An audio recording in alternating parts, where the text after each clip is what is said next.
हमारी पार्टी सिद्धांतों पर चलने वाली पार्टी है। परिवारवाद, व्यक्तिवाद, वंशवाद, इन सब के इन सबको कभी हमारी पार्टी ने नहीं अपनाया। हमारी पार्टी ने सबका साथ, सबका विकास, सबका विश्वास, इस आधार पर हमारी पार्टी चलती है। और कोई भी व्यक्ति अगर इससे बाहर जाता है तो निश्चित रूप से हमारी पार्टी उस पर निर्णय करती है। देखिए, वो उनका अपना मामला है। उनके यहाँ अभी यही तय नहीं हो पा रहा है कि नेता कौन है। वो पहले अपना नेता बताएं कि नेता कौन है। उत्तराखंड में टिकटों के बंटवारे से पहले दोनों पार्टियों में उथल-पुथल है, लेकिन मुख्यमंत्री पुष्कर सिंह धामी ने एक बड़ा मास्टर स्ट्रोक मारा है। अपने ही मंत्री हरक सिंह रावत को पार्टी से बाहर किया है और इस वक्त पुष्कर सिंह धामी हमारे साथ हैं। ऐसा लग रहा है कि आपने हरक सिंह रावत जी को बेघर कर दिया, ऐसा लोग कह रहे हैं। और उनकी जो एक बड़ी चाल चल सकते थे, उससे पहले आपने अपनी चाल चल दी। देखिए, जब तक वो हमारी पार्टी में थे और पार्टी में आए, हमने उनका बहुत हमेशा सम्मान किया। और मैं व्यक्तिगत रूप से भी काफ़ी उनको मैंने हमेशा आदर दिया। और जब भी विकास की बात होती थी, कोई बात होती थी, स्थितियां सहज नहीं होती थी, असहज होती हुई भी हमने हमेशा उसमें रास्ता निकाला। हमारी पार्टी सिद्धांतों पर चलने वाली पार्टी है। परिवारवाद, व्यक्तिवाद, वंशवाद, इन सबको कभी हमारी पार्टी ने नहीं अपनाया। हमारी पार्टी ने सबका साथ, सबका विकास, सबका विश्वास, इस आधार पर हमारी पार्टी चलती है। और कोई भी व्यक्ति अगर इससे बाहर जाता है तो निश्चित रूप से हमारी पार्टी उस पर निर्णय करती है। आपको कब लगा कि, क्योंकि कुछ दिन पहले आप लोग साथ बैठे थे, लेकिन आपको कब लगा कि अब पानी सर से ऊपर चला गया, फैसला लेने का वक्त है? और पिछले 2 दिन से ऐसा लग रहा है कि वो अब कांग्रेस भी उनको स्वीकार नहीं कर पा रही है। देखिए, वो आप ही सब लोगों के बीच से लगातार ऐसी खबरें आ रही थी कि वो आज कांग्रेस में जाने वाले हैं, आज दूसरी पार्टी में जाने वाले हैं, आज उनका यहाँ संपर्क हुआ, वहाँ संपर्क हुआ। इन्हीं आधार पर पार्टी ने निर्णय लिया। इससे पहले लगातार ऐसी भी खबरें आ रही थी कि कई और विधायक उनके संपर्क में हैं, लेकिन इस फैसले से ऐसा लग रहा है कि एक बड़ा सबक भी मिला है बाकी लोगों को। और अब लगता है कि जो बाकी लोगों के जाने की संभावना है वो भी खत्म हो गई। नहीं, कोई नहीं जाने वाला है। देखिए, आज सबको पता है उत्तराखंड के अंदर माननीय प्रधानमंत्री जी के नेतृत्व में 1.5 लाख करोड़ की योजनाओं की स्वीकृति हुई है पिछले 5 वर्षों में। और हर क्षेत्र में काम हुआ है। सभी विधायकों के क्षेत्र में भी हुआ है, उत्तराखंड के हर क्षेत्र में हुआ है। इसलिए सारे विधायक जो भी भारतीय जनता पार्टी के, भारतीय जनता पार्टी के साथ हैं। इस वक्त किस नारे के साथ, किस थीम के साथ आप आगे बढ़ रहे हैं? और अब क्योंकि 1-2 दिन के अंदर टिकटों का ऐलान हो जाएगा, कौन सी ऐसी चीज होगी जिसको लेकर आप आगे बढ़े? देखिए, हम लोगों ने जो काम किया है, माननीय प्रधानमंत्री जी के नेतृत्व में जो काम हुए हैं, उत्तराखंड की सरकार ने जो काम किए हैं, वो किसी अहंकार के दम पर नहीं, किसी अहंकार स्वरूप नहीं। हम अपने काम के आधार पर हमने नारा दिया है, उत्तराखंड की जनता अब की बार हमको आशीर्वाद देगी, अब की बार हम 60 पार करेंगे, अब की बार 60 पार। आप कह रहे हैं कि बीजेपी ने किया है, बीजेपी करेगी, बीजेपी ने किया है और आगे भी करेगी। ये किया है, करती है और करेगी, सिर्फ भाजपा करेगी।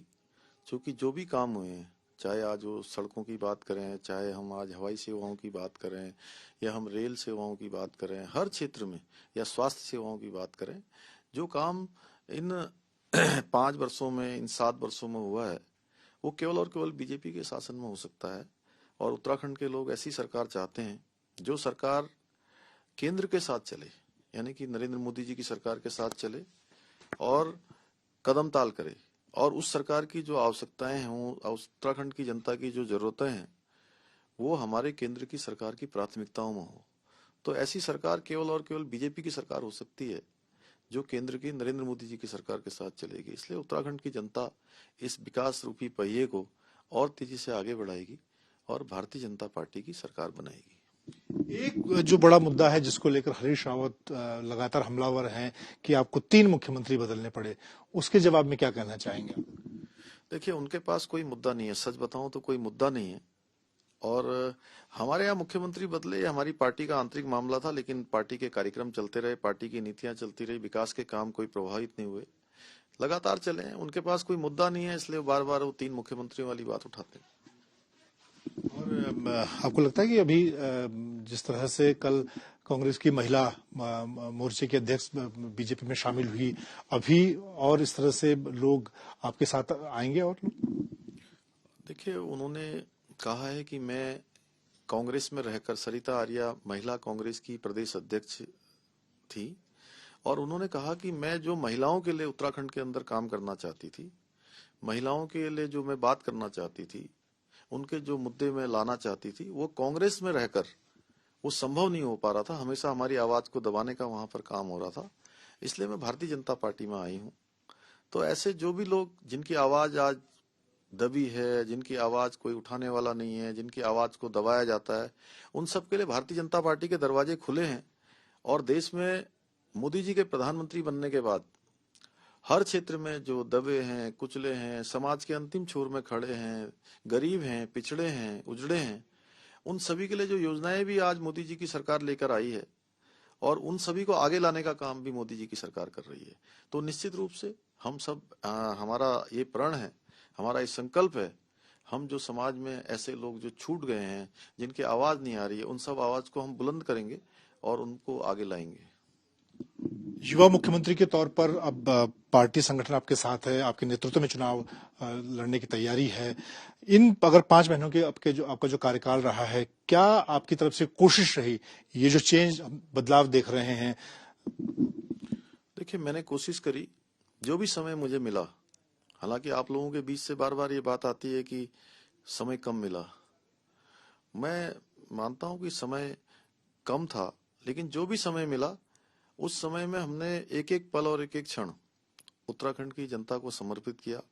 अपनी माताओं, बहनों को, बुजुर्गों को, नौजवान साथियों को, बच्चों को, 1,25,00,000 भाई बहनों को समर्पित किया। और इसमें हमने 550 से भी ज्यादा फैसले लिए, और केवल फैसले ही नहीं लिए, उनको धरातल पर उतारा है, उन सभी के शासनादेश निकाले हैं, उन सभी पर कार्रवाई की है, उनका वित्तीय प्रबंधन किया है, जिन योजनाओं का हमने शिलान्यास किया है उन सभी का हमने लोकार्पण किया है, जो योजनाएं शुरू की थी उन सभी योजनाओं को पूरा किया है। हर वर्ग और हर क्षेत्र के लिए हमने कुछ न कुछ निकालने की कोशिश की है।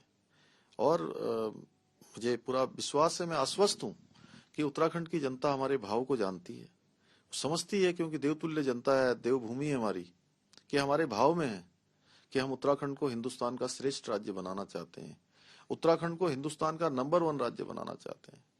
उसके लिए हम दिन रात प्राणों प्राण से काम कर रहे हैं। इसलिए उत्तराखंड की जनता निश्चित रूप से हमें आशीर्वाद देगी और बड़े बहुमत की सरकार उत्तराखंड में भारतीय जनता पार्टी की बनाएगी।